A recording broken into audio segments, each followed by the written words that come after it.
jamii ya Wa-Asia nchini Kenya imeonekana mara nyingi kama ya watu waliojitenga, lakini huenda tukabaini kuwa pengine si kweli baada ya taarifa hii inayomhusu jamaa Mhindi aliyetangamana na wakazi wa Kisumu kiasi cha kuizungumza lugha ya Kijaluo vizuri kabisa. Agnes Penda alizungumza na jamaa huyo na sasa anaarifu.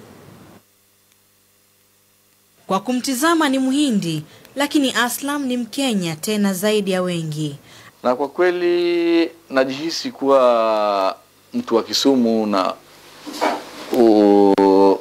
Ujaluo zaidi kwa sababu nimekulia nao, nimecheza nao, nimelelewa nao, nimesoma nao. Aslam Khan alizaliwa miaka 60 iliyopita.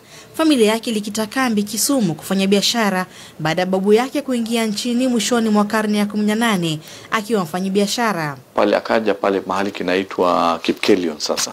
Lakini zamani kilikuwa kinaitwa Lumba. Ni kitongoji ya mji ndogo karibu na katika eneo la Kericho County. Na railway ilikuwa inapita kule, basi akaja akafungua kajiduka dogo, ndio unaona Wahindi wakaitwa duka walas. Wakafungua maduka zingine katika sehemu za Liten, Keroka na Sondu, Maraboi, Migori na sehemu zingine. Alafu baadaye kidogo ndio wakahama Sondu na kisha Kisumu. Historia yake ni sawa na wenyeji wengi wa asili ya Kiasia, unaendesha biashara zilizoanzishwa enzi za mababu zao. Khan anasema Wahindi walio nchini Kenya ni Wakenya halisi kulingana na jinsi walivyoingia nchini. Kulikuwa na Waarabu watu walikuwa wanafanya biashara kutoka Yemen, Oman na sehemu zingine. Na Wahindi pia walikuwa hapa wakigoa na meli miaka 800 iliyopita. Kwa hivyo mtu kuniambia mimi kama Aslam Khan kwamba mimi ni mgeni, mimi ni Mkenya halisi kuliko Wakenya wote. Ukiangalia hata history utapata Bantus walikuja Kenya miaka 300 iliyopita kutoka Kongo inasemekana. Alafu ukiangalia pilots utapata Wajaluo ndani, Wakalenjin na wengine walikuja miaka 300 hizo au 350 kutoka Sudan. Lakini leo kwa sababu ni wengi, majority, sisi minority, tunaambia rudi kwenu. Sasa unashangaa rudi kwetu wapi?